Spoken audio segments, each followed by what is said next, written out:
Yo, what is up guys? It's Pedro here, and in today's video I will be going over which player's stock went up and which player's stock went down after the Washington Commanders' third preseason game yesterday. So if you guys are new, make sure to subscribe for Washington and NFL content on the road to 9,000 subscribers, so please help me get there. Also hit that like button and turn on those notifications so you never miss a video.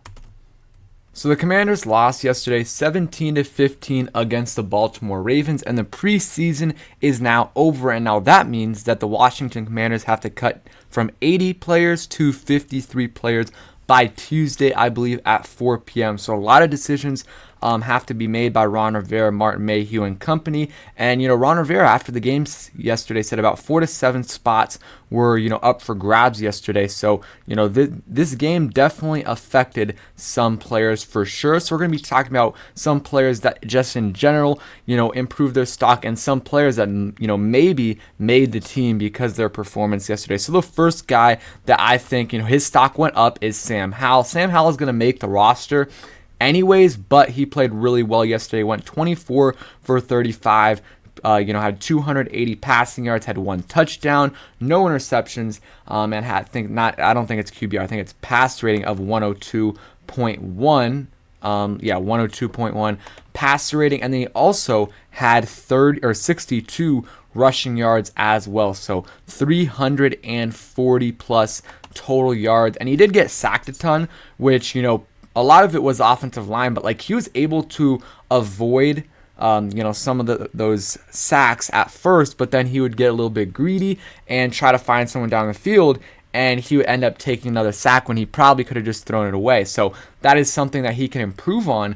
But I thought Sam Howell played really well, and I think he showed that he's already a steal in the 5th round. And who knows? Maybe he can be a good starter in this league, but I think he showed that he can at least be a very good backup and maybe makes Taylor Heinicke expendable if Sam Howell continues to show good things in the season. Hopefully he doesn't play, but just in terms of what he's showing in practice, in the meetings and stuff like that, if he can just do well in that, then I think that maybe they don't keep Taylor Heinicke and then Sam Howell's the backup next year. That is something to consider for sure. But he looked really good, and his receivers were not helping him. DeAndre Brown dropped one, I think it was like a slant. I forgot what route it was exactly, over the middle, and I think he was kind of scared of getting hit, and he dropped it, and then he dropped a touchdown pass as well, where it wasn't the easiest catch in the world to make, but he definitely should have caught it. He went for it with one hand, where he should have had 2 hands on it, but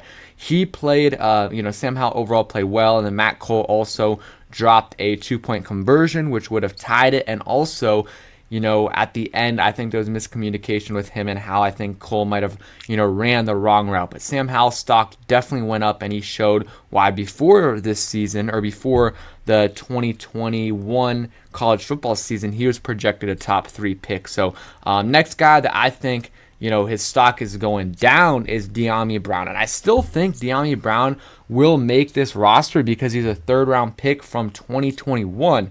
But he's not, so far in camp and, preseason, in my opinion, Dax Milne has looked better than him. I think you could say Cam Sims has looked better than him as well. Cam Sims didn't play yesterday, but, Cam Sims had a nice touchdown grab. And, even Alex Erickson, but, Alex Erickson been running with the 3rd team for the most part. Those other guys have been mostly 2nd team with DeAndre Brown. But DeAndre Brown we talked about both drops actually, and he had some drops in the in the other preseason games as well. He also, when I was there in practice, had some drops. So it's an issue coming out of UNC. That was also one of the big knocks on him. He had a lot of concentration drops. So yeah, it's not looking amazing for DeAndre Brown. I think he's going to make the roster, but he might be inactive on Sundays. And it could be, if they keep 6, it could be everyone active. And, with, Terry, Curtis, Jahan, Cam Sims, and Dax Milne active as a punt returner, and then maybe you got Gibson as a kick returner.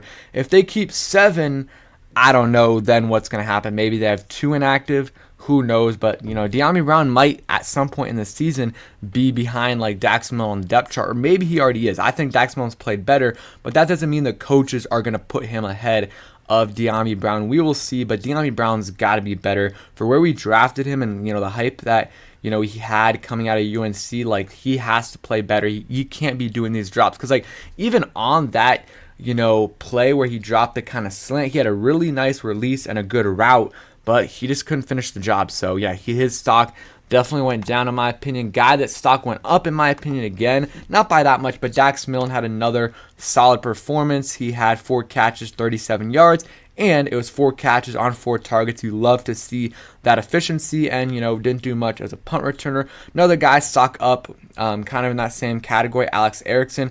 Again, 5 for 5. You love that efficiency. 5 targets, 5 catches, 36 total yards.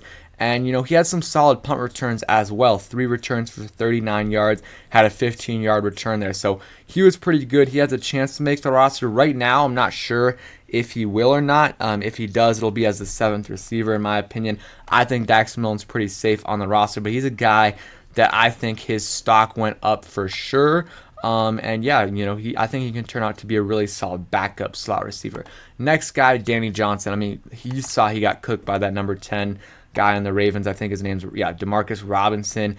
That was just awful, and he was awful in the Panthers game, wasn't great in the Chiefs game. He's just been terrible, and he still probably will make the roster just because of how bad our cornerback depth is. But I would rather, maybe you have him on the initial 53, but if anyone there is, if anyone on the waivers that you like, just get him over Danny Johnson, because Danny Johnson has looked atrocious, and you don't really need him as a returner because you got Gibson, who can be your, kick returner, and then Milne or Erickson as your punt returner, or even Jarrett Patterson if he makes the roster. Or you could always find someone on the, streets as a punt returner, or someone on the practice squad that you can call up. But he did not look good. Another guy stocked down, I would say, a little bit, is Joey Sly. Went 3 for 4, missed a 43-yard field goal. I'm less concerned than most people, but still, you would like to see your field goal kicker make those easy kicks. So hopefully that isn't an issue going into the season, but he also missed an extra point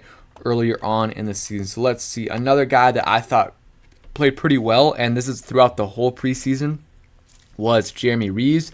He had a really, really nice tackle for loss against a running back, where he just went in there, hit him pretty hard, and yeah, that was like a 3 or 4 yard loss. That was a good play. He's had some good plays in coverage as well, throughout this preseason, and I think if I had to make a prediction, I think he will make the roster. He also said he's confident that he will make the roster, so I hope he does, because he's a guy that always is a solid player for them, just doesn't make the initial roster, but throughout the season he'll be in and out of the lineup, and usually is solid for them. Seems like a good guy, good leader, and it seems like the teammates love him. So I think he's a guy. His stock went up. Jamin Davis, he only played like 2 possessions, but he played really well in my opinion. He had that nice tackle for loss. He's been impressive to me, and I think he has a shot to, or I think he will be, much improved over this year, and he should be, because he was not good at all last year.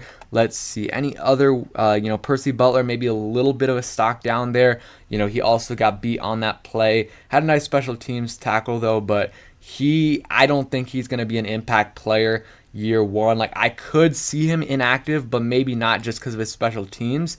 But he has not been super impressive. I'm trying to see any other guys that look good. Justin Hamilton, the big guy, number 79, he had a couple nice plays, and throughout the preseason, he's been someone that's been a little bit impressive to me. I don't think he'll make the roster, but he's a guy that definitely could make the practice squad.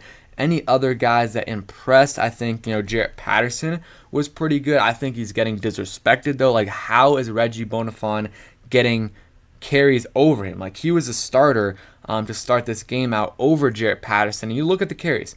10 for 24 for Bonifon with 2.4 yards per carry, and 11 for 47 with Jarrett Patterson. And he also had 4 catches for 45 yards. I think he just gets disrespected. And yeah, I think Jarrett Patterson, if they keep 4 running backs, I think it should be Jarrett Patterson. If not, just keep 3. I don't think you need to keep Jonathan Williams on the roster, because I think, you can just stash him away and on the practice squad, or call him up when you need to. I think he'll be fine. I thought Michelle played pretty well. I'm trying to see any other players. I don't think so. No one that really stood out yesterday. So that's it for today's video. I will be doing a 53-man roster projection.